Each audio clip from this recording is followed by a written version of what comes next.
बात करेंगे मिशन जिंदगी की। टर्की और सीरिया इस वक्त संकट से लगातार गुजर रहे हैं। भूकंप के बाद यहां के तमाम शहरों में सब कुछ बर्बाद हो चुका है, लेकिन इस मुश्किल घड़ी में जिंदगी को बचाने का जो दौर है, जो जंग है, वो लगातार जारी है। मलबे में उन लोगों को खोजा जा रहा है जिनकी सांसें अब तक चल रही हैं। तमाम बच्चों की जान अब तक बचाई जा चुकी है। कई बुजुर्गों की भी मलबे से उनको निकाला गया है। इस मुश्किल वक्त में देखिए, राहत कर्मी लोगों की उम्मीद बनकर सामने आए। इस मुश्किल घड़ी में भारत इन दोनों मुल्कों के लिए संकट मोचक बनकर सामने आया है। भारत लगातार तुर्की और सीरिया को मदद भेज रहा है। कल से लेकर अब तक तमाम विमान मदद के साथ रवाना किए जा चुके हैं। भारत दोनों देशों तक केवल मेडिकल मदद ही नहीं भेज रहा, बल्कि राहत के लिए एनडीआरएफ की टीम को भी रवाना किया गया है। भारत की यही कोशिश है कि दोनों मुल्कों में न केवल जानें बचाई जाएं, बल्कि वहां पर लोगों को मेडिकल सुविधा, मेडिकल मदद भेजी जाए। हिंदुस्तान की दरियादिली की ही ये 6 तस्वीरें आपके सामने हैं और आप समझ सकते हैं कि कैसे भारत इन दोनों मुल्कों के लिए मुसीबत के इस घड़ी में हिम्मत बनकर खड़ा हुआ है।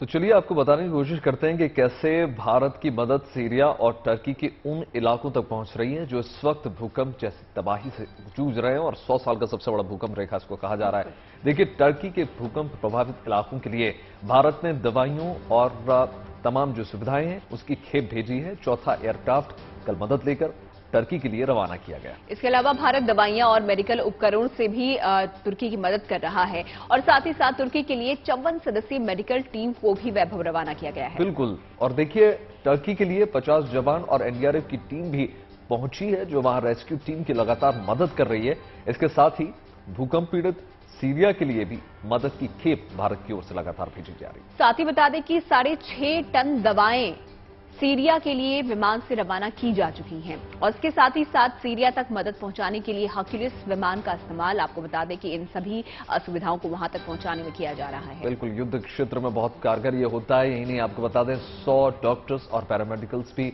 सीरिया भेजे गए हैं ताकि वहां लोगों को भरसक मदद मिल सके। देखिए, असल में टर्की और सीरिया दोनों दुनिया भर में सुर्खियों में लगातार बने हुए हैं, क्योंकि वहां आए भूकंप ने इन दोनों देशों के कई शहरों को खंडर में तब्दील कर दिया। मगर गिर के उठना ही जीवन है। वहां जिंदगी फिर से पटरी पर लौटने की लगातार कोशिश कर रही है। मलबे के ढेर के बीच रेस्क्यू ऑपरेशन युद्ध स्तर पर जारी है। इसी मलबे के ढेर में एक महिला ने नवजात को जन्म भी दिया। हिम्मत और हौसला, ये जो कहानी इसकी निकलकर सामने आई है, ये वाकई अद्भुत है। एक बच्ची कई घंटों तक मलबे में दबी रही, बाद में राहत और बचाव टीम ने उसे सुरक्षित बाहर निकाला। ऐसी तमाम तस्वीरें आ रही हैं। एक बच्ची की चीख सुनने के बाद रेस्क्यू की टीम जो है वहां पर पहुंची, उनको जानकारी मिली और सुरक्षित उसको बाहर निकाला गया। फिर देखिए, पत्थरों को काटकर उसे निकाला गया। सोचिए कितना मुश्किल ये ऑपरेशन रहा होगा। इसी तरह मलबे के ढेर से निकाले गए एक बच्चे को कंबल उड़ाया गया। इस दौरान देखिए, बड़ी संख्या में लोग भी घायलों की मदद करने के लिए आगे उतरकर सामने आ रहे हैं। बता दें कि आपदा प्रभावित इलाके जहां पर हैं, उससे वहां पर मुफ्त खाना और दवाइयां बांटी जा रही हैं।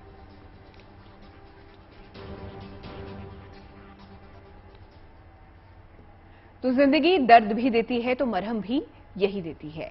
सीरिया जब भूकंप के झटकों से दहल रहा था, उसी दौरान एक नन्ही सी जान ने इस धरती पर कदम रखा, जन्म लिया। बताया गया है कि महिला ने मलबे में तब्दील हो चुके मकान में इस नवजात को जन्म दिया है। बेहद विषम परिस्थितियों के बावजूद इस नन्ही सी जान का बाल भी बाका नहीं हुआ और बाद में एक आदमी मलबे के ढेर से बच्चे को अपने दोनों हाथों से उठाकर सुरक्षित जगह पर ले जाता नजर आ रहा है। इस नवजात को राहत और बचाव की टीम ने अस्पताल में भर्ती करवा दिया है।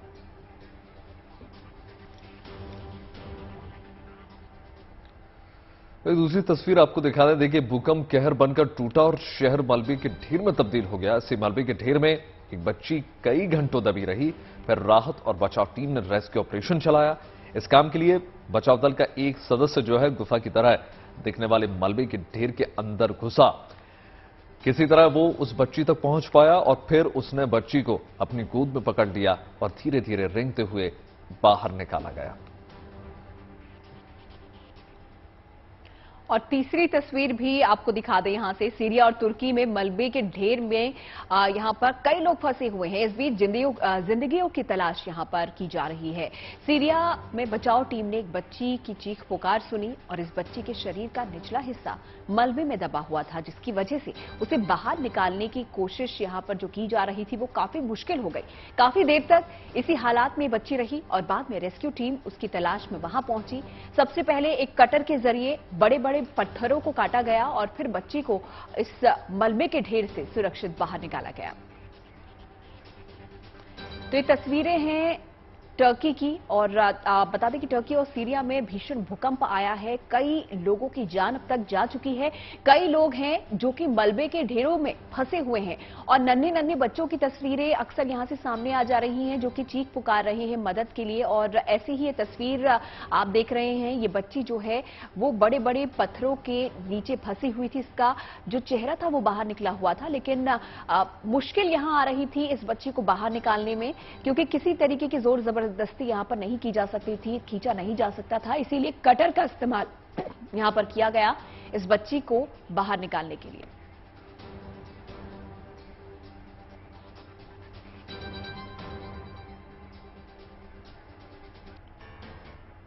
देखिए, तुर्की में बचाव दल मलबे में बदल चुके एक मकान में पहुंचा।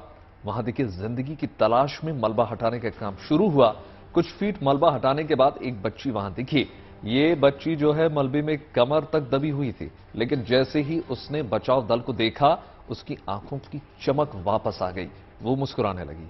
इस नन्ही सी हंसी को देखकर जिंदगी भी मुस्कुराने लगी। कुछ पल के लिए ऐसा लगा जैसे इसकी इस मासूम हंसी सभी मुश्किलों को मात दे सकती है।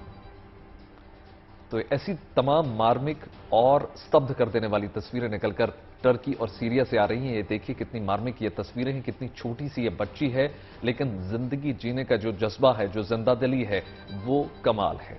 वो शायद ईश्वर से ही आई है और उसी के चलते इसका रेस्क्यू किया गया।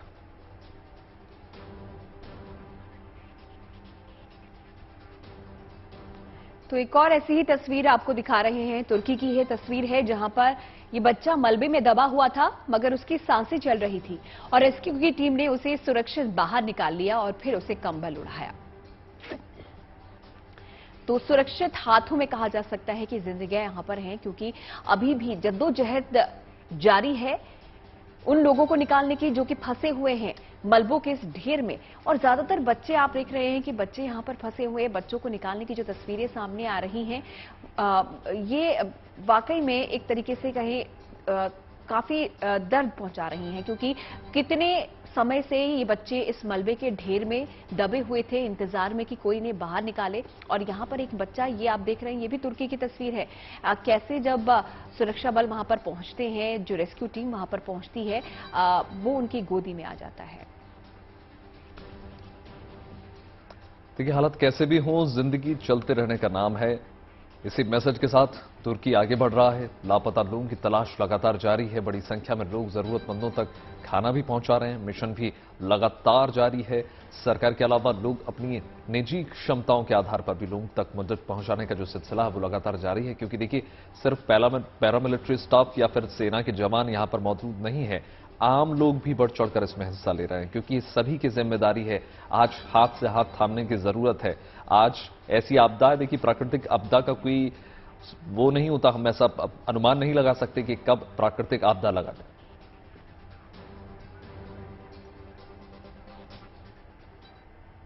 तो मुसीबत की घड़ी में जो साथ खड़ा हो वो ही अपना कहलाता है, फिर चाहे हम और आप कहीं भी रहते हों या फिर किसी भी मजहब के हों।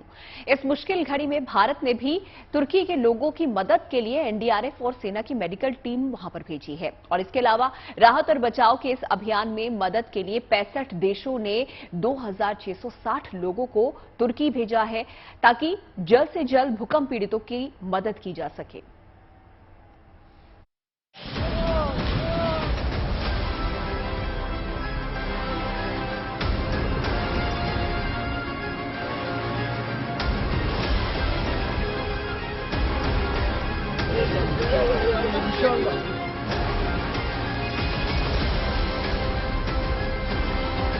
कहीं मलबे में दबे लोगों को बचाने में जुटी है सेना।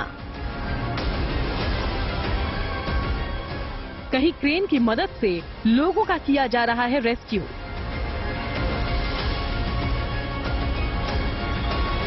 तो कहीं डॉग स्क्वाड की मदद से मलबे में तलाशी जा रही है जिंदगी। राहत और बचाव की अलग अलग ये तस्वीरें तुर्की और सीरिया से आई हैं, जहां एक दिन पहले 7.8 तीव्रता के जोरदार भूकंप ने वहां के कई शहरों में जमकर तबाही मचाई। बड़ी बड़ी इमारतें ताश के पत्तों की तरह देखते ही देखते धराशायी हो गईं। तो कहीं सड़कें 2 हिस्सों में बंट गईं और वहां से गुजर रही गाड़ियां उन गड्ढों में समा गई। हर तरफ सिर्फ और सिर्फ तबाही का मंजर। इन तस्वीरों को देखकर इस बात का अंदाजा लगाया जा सकता है कि तुर्की में आए इस भूकंप ने 1-2 नहीं बल्कि आधा दर्जन से ज्यादा शहरों की सूरत ही बदल कर रख दी। लेकिन दुख और मुसीबत की इस घड़ी में लोगों की मदद के लिए युद्ध स्तर पर राहत और बचाव का अभियान चल रहा है, जिसमें तुर्की की सेना के साथ साथ वहां की दूसरी एजेंसियों ने भी पूरी ताकत झोंक रखी है। इमारतों के मलबे से बचाए गए इन बच्चों को देखकर किसी की आंखों से आंसू छलक गए, तो कोई जख्मी बच्चों के इलाज में जुट गया। Çocuk çıktı. Çocuk çıktı. Çocuk çıktı. जबकि कई इमारतों में अभी भी लोग फंसे हैं, जिनको बचाने के लिए क्रेनों की मदद ली जा रही है। जर्जर हो चुकी इस इमारत से बचाई गई महिला को ही देखिए, जिसे लोग पानी पिलाकर ढांढस बंधाते हुए नजर आए।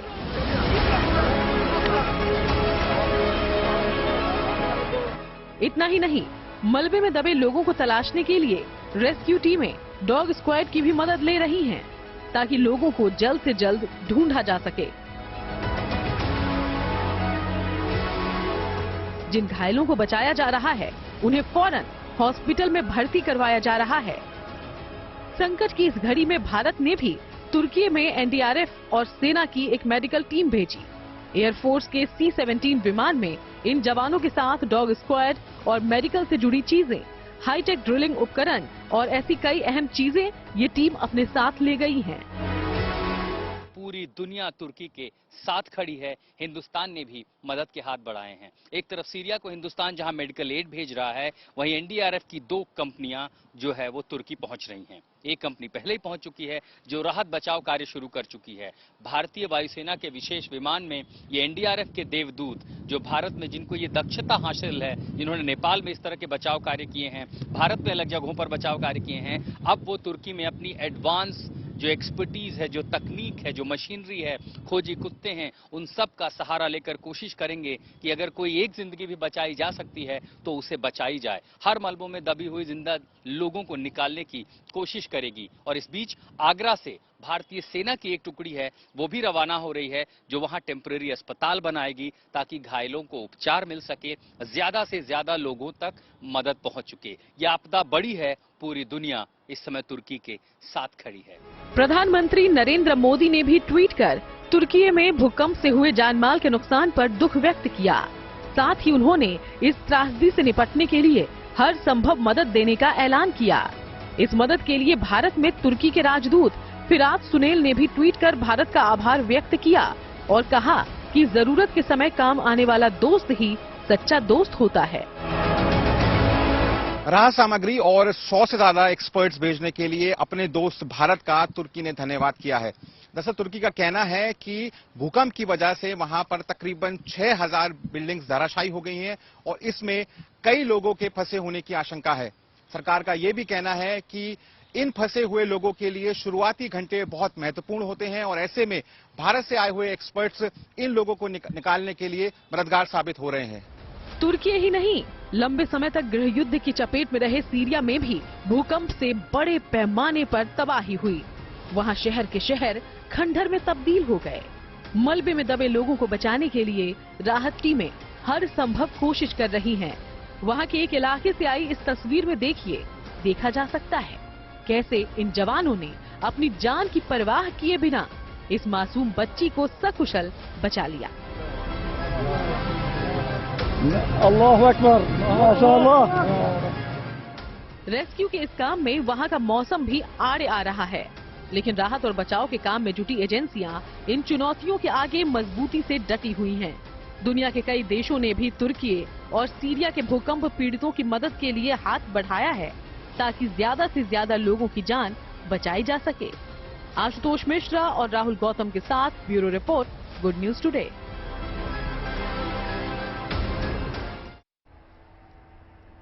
मिशन मदद के बाद अब बात हिंदुस्तान की कर लेते हैं और आपको लिए चलते हैं प्रयागराज, जहां पर देखिए माघ मेले में आस्था का बैंक खुल चुका है, जहां खाता खुलवाने के लिए ना तो आईडी देना जरूरत होता और ना ही सच्चे होने का प्रमाण पत्र आपको देना होता है।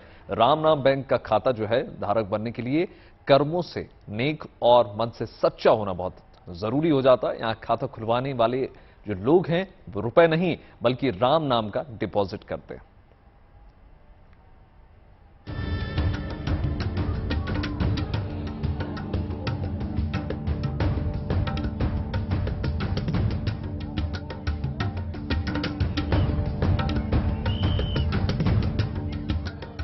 संगम किनारे इन दिनों माघ मेला चल रहा है, जिसके अलग अलग रंग देखने को मिल रहे हैं।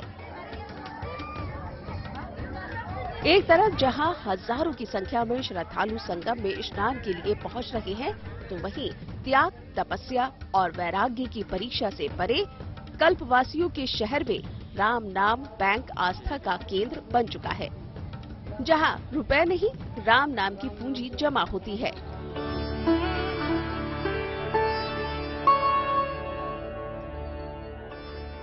राम नाम बैंक में खाता खुलवाने के लिए किसी पहचान की जरूरत नहीं पड़ती, बल्कि अच्छे कर्म और अच्छे स्वभाव का होना काफी है।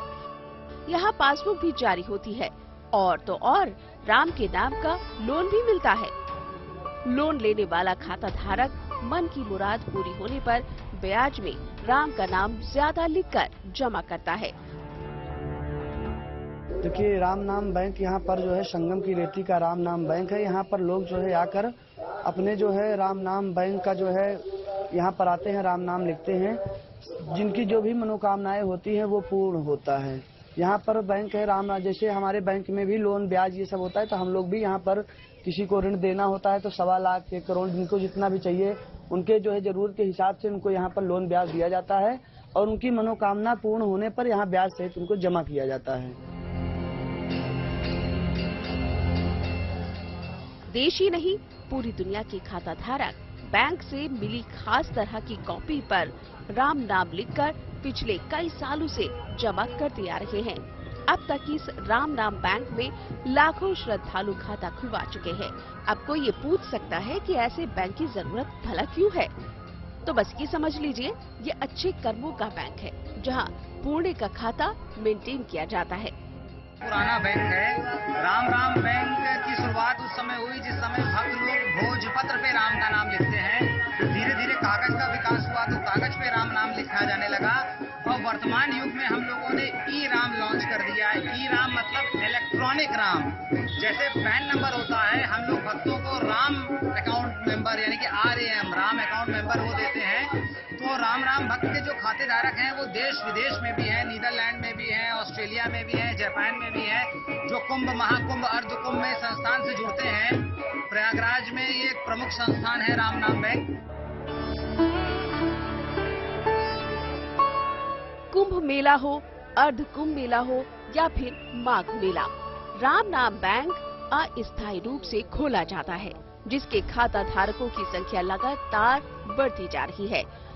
इसके अलावा सबसे अधिक राम नाम लिखने वाले श्रद्धालु को हर साल माघ मेले में सम्मानित भी किया जाता है। प्रयागराज से आनंद राज के साथ bureau report, good news today. देखिए, उत्तर प्रदेश के विकास की रफ्तार लगातार तेज होती जा रही है।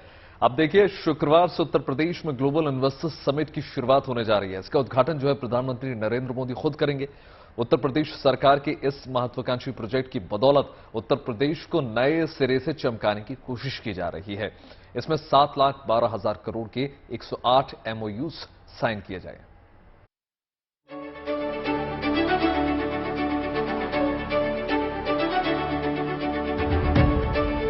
उत्तर प्रदेश सच संवर कर तैयार है अपनी किस्मत बदलने को लेकर। यही वजह है कि दिन के उजाले में लखनऊ की मुस्कुराहट को रात की रंगीन रोशनी में देखा जा सकता है।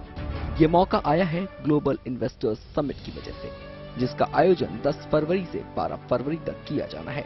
इसका उद्घाटन खुद प्रधानमंत्री नरेंद्र मोदी करेंगे। इस समिट के बारे में और जानकारी देने से पहले आपको दिखाते हैं लखनऊ में रात की वो तस्वीरें जो ये बताती हैं कि किस तरह यूपी निवेशकों के लिए तैयार है। यूपी इन्वेस्टर्स समिट 2023 को लेकर लखनऊ में तैयारियां पुरजोर की गई हैं। दिन के बाद अब आपको हम रात में आए हैं दिखाने के लिए कि रात में राजधानी लखनऊ किस तरह से चमक दमक रही है। हमारी मौजूदगी इस वक्त कालिदास मार्ग पर है, यानी कि 5KD सीएम आवास। और अब यहां से मैं आपको तस्वीरें दिखाना शुरू करूंगा तो आप देखेंगे कि किस तरह से यहां पर जो बेहतरीन तरीके से यहां पर सजाया गया है इन चौराहों को, इन रोड्स को। अब जैसे जैसे हम आगे बढ़ेंगे आप यहां पर देखेंगे जो पोल लाइट्स लगे हैं, यहां पर आप देखिए कि झालरों को लगा दिया गया है। कैमरामैन संदीप आपको विजुअल्स दिखा रहे हैं। इधर देखें या आप इधर देखें, दोनों ओर आपको यहां पर सजी हुई झालरें नजर आएंगी। और आप सामने अगर झालरों के बीच में आकार देखेंगे तो आपको नमस्कार करते हुए एक आकृति नजर आएगी। और ये स्पेशल लाइट्स जो हैं ये बाहर से मंगवाई गई हैं, जिनको लगाया गया है, यानी कि ये दर्शा रही हैं कि जो भी गेस्ट आए हैं, जो भी इन्वेस्टर्स आए हैं, उनका लखनऊ, उनका उत्तर प्रदेश स्वागत कर रहा है। इस समिट में 13 देशों के प्रतिनिधि हिस्सा लेंगे। ग्लोबल इन्वेस्टर्स समिट के लिए 13 देशों के औद्योगिक मंत्रियों, सचिवों को निमंत्रण भेजा गया था। इसके अलावा सभी केंद्रीय मंत्रियों को भी न्योता भेजा गया। जिन देशों के औद्योगिक विकास मंत्रियों को निमंत्रण भेजा गया है उनमें संयुक्त अरब अमीरात, Japan, Germany, Thailand, Mexico, South Africa, Brazil, Australia, France, Netherlands, Belgium, Canada और अर्जेंटीना शामिल हैं। इससे पहले यूपी में निवेश के लिए 16 देशों और देश के 21 शहरों में रोड शो किया गया था, जिसमें 7,12,000 करोड़ के 108 MOU साइन किए गए हैं। अब जरा उन सेक्टर्स के बारे में भी जान लीजिए जिन्हें लेकर निवेशकों का रुझान दिखाई दे रहा है। डेटा सेंटर निवेशकों की पहली पसंद है। ग्रेटर नोएडा में पहला डेटा सेंटर बनकर तैयार है। सिंगापुर और ऑस्ट्रेलिया में हुए रोड शो के दौरान global state capital private Limited ने प्रदेश में डेटा सेंटर बनाने के लिए 8,260 करोड़ रुपए और स्टार कंसोर्टियम प्राइवेट लिमिटेड ने 1,000 करोड़ का करार किया है। यूके और यूएसए में सीपी इंटरनेशनल ने इस सेक्टर के लिए 8300 करोड़ के निवेश पर सहमति जताई है। लॉजिस्टिक पार्क, इस सेक्टर में 16,810 करोड़ रुपए के MOU साइन हुए हैं। यूएई के रोड शो में शराब ग्रुप ने 1,300 crore, Hindustan port private Limited ने 210 करोड़ के MOU साइन किए हैं। कनाडा और यूएसए के दौरे के दौरान 8,200 करोड़ के निवेश पर अपनी हामी भरी है। वहीं सिंगापुर और ऑस्ट्रेलिया के रोड शो में 1,000 करोड़ का निवेश लॉजिस्टिक सर्विस में होगा। यूनिवर्सल सक्सेस प्राइवेट लिमिटेड ने 5100 करोड़ रुपए से लॉजिस्टिक पार्क का निर्माण करने का निर्णय लिया है। यूके और यूएसए के दौरे के दौरान बेस्ट बाय ट्रकिंग ने 1,000 करोड़ से लॉजिस्टिक BPO और ट्रेनिंग सेंटर खोलने के लिए MOU साइन किए हैं। रिन्यूएबल एनर्जी, निवेशकों ने प्रदेश में तीसरे नंबर पर रिन्यूएबल एनर्जी को तरजीह दी है। यूएई में रोड शो के दौरान Aastha Green Energy Ventures Private Limited ने 4,480 crore, Shri Siddharth Infratech and Services ने 8,000 करोड़ खर्च करने की कार्य योजना बनाई है। वहीं जर्मनी, बेल्जियम और स्वीडन में रोड शो के दौरान बोसॉन एनर्जी SA ने 1,000 करोड़ खर्च करने का फैसला लिया है। यूके और यूएस की जियोथर्मल कोर INC 820 करोड़ से रिन्यूएबल एनर्जी प्लांट लगाएगी। टेक्सटाइल और फिल्म सिटी, जापान और साउथ कोरिया के दौरे के दौरान Japan India industry promotion association ने 2,500 करोड़ और निसेन केन क्वालिटी इवैल्यूएशन सेंटर ने 10,000 करोड़ के MOU पर साइन किया है। ऐसे में इस क्षेत्र में विदेशी मेहमान कुल 12,500 करोड़ का निवेश करेंगे। जर्मनी, बेल्जियम और स्वीडन में रोड शो के दौरान इंटरनेशनल ग्रुप AB में 10,000 करोड़ से प्रदेश में फिल्म सिटी में निवेश का फैसला किया है। अब इंतजार है यूपी को इन करार के हकीकत में बदलने का। अगर ये प्रोजेक्ट यूपी की जमीन पर उतरते हैं तो यकीनन यूपी और युवाओं की किस्मत बदलने में कोई रोड़ा नहीं आएगा। लखनऊ से समर्थ श्रीवास्तव के साथ bureau report, good news today. असल में इस साल भारत G20 की मेजबानी कर रहा है और इसी से जुड़ी अलग अलग बैठकें देश भर में हो रही हैं। G20 बैठक के लिए कई विदेशी मेहमान गुजरात के भुज में पहुंचे। एयरपोर्ट पर उनका जोरदार स्वागत हुआ और इस दौरान कई विदेशी मेहमान रंग बिरंगी पगड़ी पहने नजर आए। कुछ मेहमान शनिवार और रविवार को भी आगरा पहुंचने वाले हैं, जहां पर वो ताजमहल और लाल किला का दौरा भी करने वाले हैं, यानी कि उन्हें इन ऐतिहासिक इमारतों के रूहानी एहसास को महसूस करने का मौका मिलेगा। इन विदेशी मेहमानों के दौरे की वजह से इस शनिवार और रविवार को ताजमहल और आगरा का किला आम लोगों के लिए बंद रहने वाला है। आम लोग शनिवार को लाल किला जबकि रविवार को ताजमहल घूमने नहीं जा सकेंगे। और बात कुदरत के करिश्मे की कर लेते हैं। देखिए, कर्नाटक के मंगलुरु की 17 साल की एक लड़की भीतर इतना टैलेंट भरा हुआ है कि उसे देखकर एक बार में यकीन करना मुश्किल हो जाता है। मैथ्स के फॉर्मूले याद करने के लिए उसने एक म्यूजिकल फॉर्मूला भी बना डाला। इसके अलावा एक ही वक्त में वो दोनों हाथों से सुपरफास्ट स्पीड में लिख भी सकती है। एक दो नहीं बल्कि 11 भाषाओं में राइटिंग करते वक्त इस अद्भुत लड़की के दोनों हाथ काफी तेजी से चलते हैं। आप भी देखिए।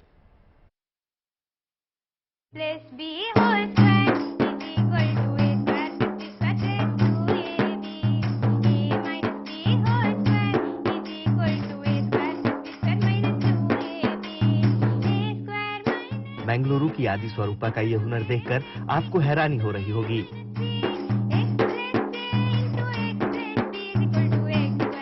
डफली की थाप और गाने की धुन पर मैथ्स के फॉर्मूले को स्वरबद्ध करने की ये कला वाकई काबिले तारीफ है।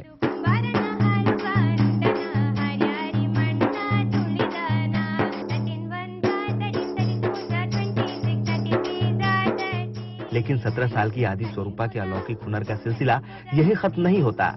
बेंगलुरु की इस चमत्कारी बालिका ने अपने भीतर ऐसे ऐसे अद्भुत, अविश्वसनीय सलाहियत समेट रखे हैं कि उसे देखकर पूरी दुनिया दंग है।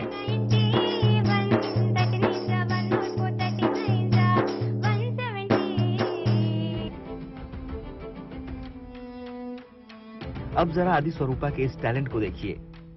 ऐसे लोग आपको मिल जाएंगे जो लेफ्ट और राइट दोनों हाथों से लिखते हैं, लेकिन एक ही साथ दोनों हाथों से लिखने का हुनर तो सिर्फ आदि स्वरूपा को ही मिला है। आप जरा दोनों हाथों की लिखने की गति पर भी गौर कीजिए। यह अद्भुत बच्ची 1 मिनट में 60 शब्द लिखने का हार्वर्ड विश्व रिकॉर्ड बना चुकी है। आदि स्वरूपा के चमत्कारी गुणों की फहरिस्त काफी लंबी है। दुनिया हैरान है कि इस लड़की ने अपने अंदर इतना ज्यादा हुनर कैसे भर लिया है।